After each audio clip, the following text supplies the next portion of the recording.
What's going on YouTube? It's Bandwagon Bam here with D-Wagon. We are reacting to Brixton vs Peckham, most infamous beef in London. I didn't even Brixton and Peckham even beef.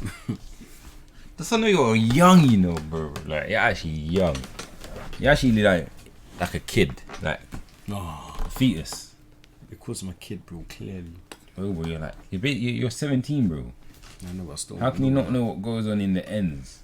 Like, this is like history, bro. Like obviously they're not, but I'm just saying, like, if our kids was to learn about the ends, this will come up in the ends, bro. But obviously they don't teach us nothing that makes sense in history, bro. They talk about something that we like that ain't gonna help us. Like, this will help us in life here, because just like it's knowing the roots of where you grew up. If that makes sense. No, wait. Like, what do you mean? No, seriously. Like, this beef was like 2005 to like 2010. What? I was literally 1 year old when this beef happened. This guy was doing it. No, bro, you lot, this actually amazes me because I thought he was aware of the ends. No. I know a bit in it. What bit do you know? Like, this was like before Zone 2 was a thing, bro. Letting you know. Like, I remember going, I was in year 7 and I didn't want to go Brixton. Man, because you're on rips, isn't it? Mom's, bro. Nah, especially I used to go with Mom. I'd be like, Mom, we can't go Brixton. She'd be like, why? I'd be like, we live in Peckham. Like, she'd be like, what? I don't care about that. I'm like, Mom, we can't go. But back then, yeah, it's like, even if you're not involved, you're holding it. You're holding it. So I was like, yo, I'll be real. I didn't even live there. I live in like Croydon. Yeah. But them times, yeah, just like the ends was, but it's like there was less killings here. Like, these times our fist fighting was a thing. Now it's like cha-ching, you know. But I'm not gonna lie, I'm gassed to see what he has to say or what has gone on in the end that I might not know. But I know a lot because man grew up here, innit? You lot, we got a prank. Well, I got a prank on him coming on Sunday. So get out, 6 o'clock. Make sure you have the post notifications on. Make sure you subscribe. I'm gonna premiere it at 6 o'clock, so make sure you're on the channel at 6 o'clock watching it all at once, innit? Well, let's get into this one. Are you ready, yeah? Party. I stuck all night up in that party. I just fucking built the party. I bought the weed and the stick.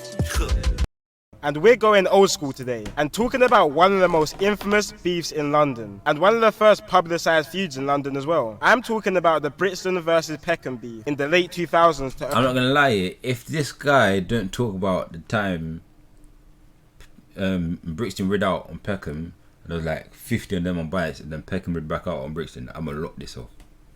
If he don't have that clip, locking it off. Early 2010s. I don't want to drag on this intro for too long. And this is Peckham beef in the late 2000s to early 2010s. I don't want to drag on this intro for too long, and check out my Insta and Patreon in the description. And be sure to subscribe and turn on post notifications if you haven't already. Obviously, we have our Amazon gift card winner of the video as well. If you don't know yet, every video I give away a £50 Amazon gift card to a random follower on my Instagram. My Insta is on the screen now, and all you have to do is follow that for a chance to win an Amazon gift card. And today's winner, we have pt.cfn. So if that's you, give me a message and receive your £50 Amazon gift card. Let's get into the video. These times it was popping. Starting an online story. No, allow it. I hate ads, bro. This guy's violating, bro. This video just started. He's doing this, man. I do that. So before the publicised drill feuds in South London, like Moscow versus Zone 2 and Harlem versus 410, there was a very deadly war going on between Peckham and Brixton, which was one of the first nationally publicised beefs in London, gaining a lot of news coverage and came about in the early stages of YouTube, where we could see direct disses, kind of originating diss tracks how we know it today. So as I said before, the two areas in this feud was Brixton versus Peckham. So first we have Peckham, which is located in the borough of Southwark in South London, which infamously is the area where drill group Zone 2 are from. But before Zone 2, there was the Peckham Boys, which was a gang made up of 5 estates in Peckham, which were the North Peckham Estate, Gloucester. That's what I'm saying, like, and that's why there's YPB now. It's Young Peckham Boys, and then like Hit Squad. You see what everyone knows as Hit Squad as now. Hit Squad was around like from like Killer Kai's time, so like years ago. It's not new. Grove Estate, Willowbrook Estate, Camden Estate, and the Sumner Estate. And these estates were very well known for how bad they were. They suffered massive unemployment and crime, and were very deprived. They pretty much were neglected by any law enforcement and government as well, and was even called Peckham, which is a hybrid between Vietnam and Peckham, comparing the area to the Vietnam War due to how much violence was there. Throughout the Peckham Boys gang, there were different sets, like the Firehouse Crew and YBP, or Younger Peckham Boys. There were also a couple of Jamaican Yardie gangs in Peckham, like the Sunrise Crew and the Spanglers as well. And on the other side of the feud, we have Brixton, which is about an 11-minute ride from Peckham, and is located in the borough of Lambeth. Brixton's main gang in this feud was called the Gas Gang, who was a gang from the Angel Town Estate. And these guys were the most violent gang in the Brixton area, and were even responsible for 3/4 of violent incidents in Brixton in 2012. The Angel Town Estate, where Gas Gang is from, probably has the richest history of gangs in London, with many different generational gangs being bred from this estate, like the PDC gang in the 2000s who dominated the estate. Nowadays it's the Get Back gang or 150 who take on the estate. But let's take it back a minute to 2008, where Peckham, who I first mentioned, was deep in a decades long with a gang called the Ghetto Boys, who was a gang from Lewisham in South London, which was a crazy war in itself. And I was like that. Like, you see when they're talking about the war with the Ghetto Boys, that was like our dad's generation. Yeah. definitely do a video of that in the future. But in 2008, after decades of back and forth between the Peckham and Lewisham gangs, the younger generations in both gangs agreed to an alliance, which was fully solidified during the Notting Hill Carnival in August 2008, when 180 members from both gangs organised a link-up at the carnival. How is police bragging 180 members, bro? You just suck. That is the time to ride out and rise their thing, you know. That's 180 of you, lot, bro. 180 of you lot. You don't want to fight back. What? That doesn't say nowadays. It's just gonna go up in flames, bro. 100%. Because like these are the times where it's like police still. What you doing, bro? What? Yeah, these are the times where like people are still wary of the police. But nowadays it's just like no one cares about the police no more as much as they do.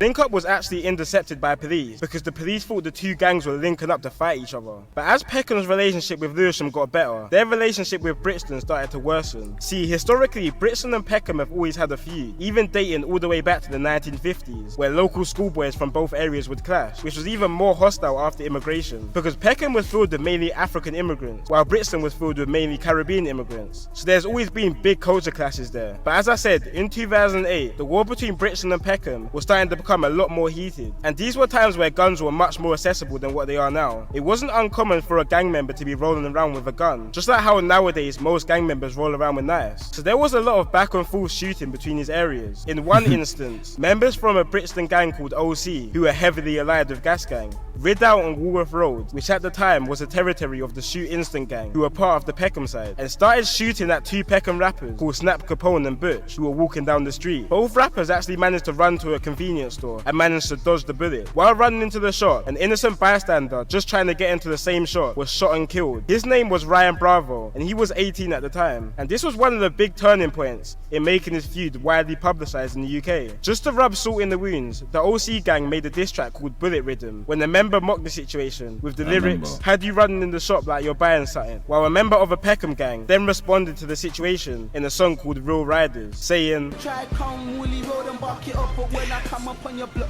little dickhead siding up." Obviously referencing when Brixton members shot up Woolwich Road, which is some You know what's funny? Yeah, these are the best videos to make, music wise. Yeah, because it's just like they can play different parts. There's no copyright here. Oh, shit. Now everything's copyrighted. You can't play nothing. The early examples of UK diss songs referencing real moments that have happened on the streets, bringing more publicity to the feud. And the people who are up to date with London's street situation at the moment will probably be quite confused, because Woolwich Road actually beats Peckham now, but that's a whole nother story to get into another time. So yeah, after this Woolwich Road shooting, many diss tracks were going back and forth between the gangs, as well as shots. In the same year of 2008 in October, Brixton older members got the drop on a Peckham member's house called Terms, and waited in a parked car outside his house. When Terms appeared outside his house, they shot him on his doorstep, leaving him to die. Terms was a member of the SN1 gang in Peckham, which stands for Spare No One. And this is the same gang that the famous rapper Giggs was part of, and Giggs pays respect to Terms sometimes in his songs. It didn't take more than a month for Peckham to respond to this though. In November, Peckham members got the drop that some members from the Brixton gang OC were clubbing at a nightclub called SE1 in Bermondsey, South London, and pulled up to the club, shooting Errol Davis close range in front of 2,500 clubbers, which is even crazier because the murderer was never caught, despite there being what? So you're doing a broad shooting like in front of 2K people, and you're telling me no one's. That's what I'm saying. These times are it's not good. I'm not a gang member, but these times was good for gang members, yeah, because there's less CCTV cameras, like there's less technology to find like fingerprints and residue. Nowadays, yeah, you do a booting at what's the time now? Like example, you do a booting at 10 o'clock, you're back by 10:01. Thousands of witnesses at the scene. But these times, stuff like this wasn't uncommon because there was low-level security and no cameras in some of the clubs in 2008, which is something you will never see in clubs in London nowadays. Quite recently, actually, in 2016, the police found the same handgun which murdered Errol Davis at the nightclub in the possession of a man called Andre Chambers, who lived in Woolwich, which is... So deep how much years that is, and now they're only linking up now. And it's not even the same person because people sell guns and buy guns like anything. Which murdered Errol Davis at the nightclub in the possession of a man called Andre Chambers, who lived in Woolwich, which is quite sus. It was also later found out that the same weapon which was involved in Errol Davis's murder was also involved in 2 other attempted murders and 1 murder. But Andre Chambers was never found guilty for the murders with little to no evidence, apart from handling the weapon. But that's not enough to go down for a murder. While this direct war between Brixton and Peckham was occurring, there were also a lot of separate gangs and areas who joined alliances with both areas. This was basically turned into some World War III stuff, the South London version. One set based in Old Kent Road called OBY in South London were affiliated with Peckham, but a dispute between the members started a feud between OBY and Peckham, resulted in OBY members joining Brixton in the fight against Peckham, which was fully signified in the trap between the 2 gangs called Brooklyn to Baghdad. But OBY went off to a bad start in this feud after losing one of their younger members called Baby Ryder. His real name was Sunday Essia, and he was a 15-year-old orphan from Nigeria after his mum and dad both died when he was younger, and he started to get involved in the South London feud. Before he was stabbed, he pulled out an imitation firearm on 4 rival members. When they realised it was fake, they chased him through a park while he was screaming for his life, begging his kid. There's no point having like fake whaps for him. There's nothing like it bang like you see if it's the one that bangs off, yeah. At least if you shoot and it bangs off, yeah, and it's fake, the sound of it is gonna make them run off. Yeah, for sure. But if it's just like a water gun or something, no point having it. But RIP. Rival members. When they realised it was fake, they chased him through a park while he was screaming for his life, begging his killers not to kill him and spare his life. But he was ultimately stabbed 9 times and left to die. So after the back and forth in 2008, Brixton and Peckham was literally a no-go zone. And me personally, growing up as a kid around these times, despite me not actually living in the area and being too young to understand all this stuff, I just knew Brixton and Peckham was a place you do not go. Even the member of Parliament of Peckham at the time, Harriet Harman, would wear a bulletproof vest and have security while she would walk through Peckham, further embracing the name Peckham. Then 2009 hit, and this was a big year for music from both sides, but especially from the Peckham side of things, when Giggs dropped a couple mixtapes and started putting some of his other members onto music, like Gunna D and Killer Kai. But Giggs was under a lot of pressure from the police at the time, who would cancel his shows, like Gunna D and Killer Kai. Warn labels not to work with him, and even banned him from appearing in TV and radio, which is something we see a lot now with police taking down these drill music videos. Well, the reason why police was so onto Giggs is because the streets were crazy at these times, and Giggs' Peckham gang SN1 were making headlines early on in 2009 when they executed the ex-member in broad daylight on a busy street because he fell out with the gang earlier on. This was a ticking point for police because it was seeming to the public at this time that the gangs had took control and could do whatever they want, which was essentially true. So police started gathering CCTV footage of previous rideouts from both Peckham and Brixton gangs in an attempt to take down some members. Police sent over this footage to Peckham members' lawyers as proof of their involvement in the feud, which a member then grabbed the footage of his lawyer and uploaded it to YouTube. The original video is no longer up, but a re-upload of it is still on YouTube today, and shows Peckham members riding out in Brixton in masses. And when looking at this footage, this is some propaganda worthy stuff. Like the caption of the video. I'm not gonna lie, yeah. You see when I saw this video, man was gassed because obviously you see when your kids, like a lot of dumbness is just find it cool. Yeah, like we found it so cool, bro. Especially like growing up in the ends, yeah, man, just found it cool. In masses. And when looking at this footage, this is some propaganda worthy stuff. Like the caption of the videos are so funny, and all the footages just show how crazy these times really were. Like gangs were just riding their ops with 30 guys on pedal bikes, loaded with guns and knives. There's no way you could get away with that stuff nowadays in London. 3 boys can't even walk to the shop in London without getting stopped by police, let alone that many people on bikes. Brixton gangs responded to this YouTube video in the music video called Your Liars, and the whole year of 2009 was literally just filled with violence and diss tracks, with some real classics like Record packaging from Peckham younger members. Around the same time of this release, a 13-year-old boy was stabbed 5 times in South London due to the feud between these areas, which hit national attention because 13 is hella young. And I think this rang into a lot of people's mind that this issue was very bad, because kids as young and even younger than 13 were now known to be involved in this. And on top of all this Brixton and Peckham beef, Peckham were having their own issues inside the area, and the civil war started to ignite in the Peckham area, which was really... you thought this light-skinned guy was CS? No, I'm talking about the other guy. Yeah, the guy next to him with the hoodie. Yeah.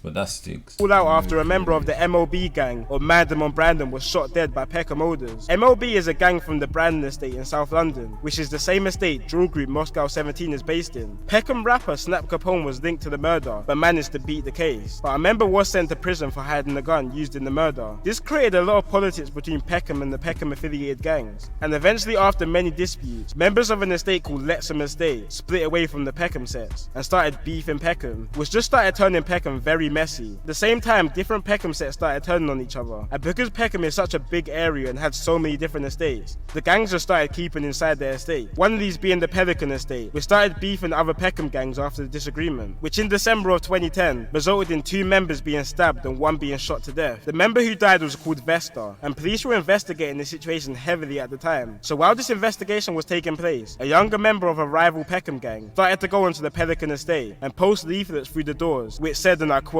"Stop snitching or we'll come for you," which must have been hella threatening for the normal residents who just live on the estate and had nothing to do with the gang situation. 2 members and deep that, that's gonna make you, like, as a grown-up, that's gonna make you not want to talk at all. Because if these little kids, like, to them it's little kids, if these little kids are posting letters through your door saying stop snitching and we're gonna come get you, you ain't gonna want to talk. Mums. It's actually mad. For the normal residents who just live on the estate and had nothing to do with the gang situation. 2 members, Tiny Nutty and Jungle, were convicted and sent to a minimum of 30 years for the murder. Just before Tiny Nutty got booked for the murder of Vesta, his older, who was called Nutty, was on remand in prison for a firearm charge. Around these times especially, it would be common for older members to have youngers, which would then take on their name essentially, just like how Tiny Nutty took on Nutty's name. A 17-year-old from Peckham was also on the same charge as Nutty for the firearm. But just like how gang hierarchy works, other members were pressuring the 17-year-old to plead guilty to the firearm charge, which would then allow Nutty to be freed. The 17-year-old refused though, which resulted in other members executing the 17-year-old by luring him into a car and shooting him in the back of his head and then burning the vehicle on the day of the court hearing. Nutty was accused of arranging the murder because of the conflicting stories they both were telling in court, and he looked even more guilty after officers found the lyrics in his cell saying "kill your co-defendant if he's snitching in court." Like, I don't think you could get any more bait than writing those lyrics. It's not. What's going through Dookie's head? Oh my days. No, what's going through Dookie's head? Bro, these times it was just peak from that. That's what I'm saying, like, now, like, even here, now it's like, because there was less police these times, and it's like, these men didn't have access to cars and, like, mad stuff, because it's just like, no one had bread these days, It's like, if you're walking through the ends, you're going to see them. Yeah. Like, nowadays, people got rich off rap and that, so it's just like they're all doing up their own business. So like, you can go to any block, and if they want to find you, they're gonna find you. But these times, it's just like they'll find anyone and everyone. Not even like it's a catchy line or anything. I think he was just screaming, "Please lock me up." And that's exactly what they done after finding him guilty of the gun charges and arranging the murder, which he is now serving 32 years for. Also, the Peckham rapper, who is known by a street name CS, was actually caught and convicted for setting the car on fire after the 17-year-old was shot and killed, which he served 4 years for. So as you could tell, Peckham was just a mad area at these times. The civil war they were having was probably more active than their beef with Brixton ever was. One death that really shocked the area was the death of a respected member called Taz. He died during the chase when he crashed his motorbike. Family members put up a shrine of Taz where the accident occurred, where the ops then camped outside the same day of his death. And when a member called Little Groove visited the shrine, they shot him dead the same day. So Peckham was literally a no-go zone at this point. Like, literally everyone was just beefing each other. And while all this madness was happening in Peckham, Brixton were having their own separate issues over in their camp. Gas Gang was starting to get heavily involved in beefs with a lot of surrounding towns, like Brixton Hill and Toast Hill, which are blocks of the famous drill groups 6-7 and 8-6. One murder that really started changing the dynamic of this beef was the murder of Tulse Hill member Little Zach. It was 2011 and 5 gas gang members rid out in a school located in Tulse Hill, waiting for Little Zach to come home from school. The reason the members targeted Little Zach is because he was involved in the stabbing of a gas gang member 2 weeks before this incident. When he came out of the school, the gas gang members chased Little Zach and stabbed him to death. He was only 15 at the time, and this resulted in a few separate gangs starting to turn on gas gang, like ABM, who was a gang located in Stockwell. At this point, literally everyone was beefing everyone. South London was just a very, very dangerous place, and when some murders would be committed, police couldn't even point it towards any specific gangs, just because it could have been so many different cliques. Like the murder of Azur Khan in 2011. He was attending the funeral of one of his gas gang friends when he was shot and killed at the burial, but no one has the faintest idea of who. See, that's mad, you know. Deep that. That's some American rubbish, bro. Exactly. That's what Americans do. Americans ride out on niggas' funerals, bro. Like UK. Damn.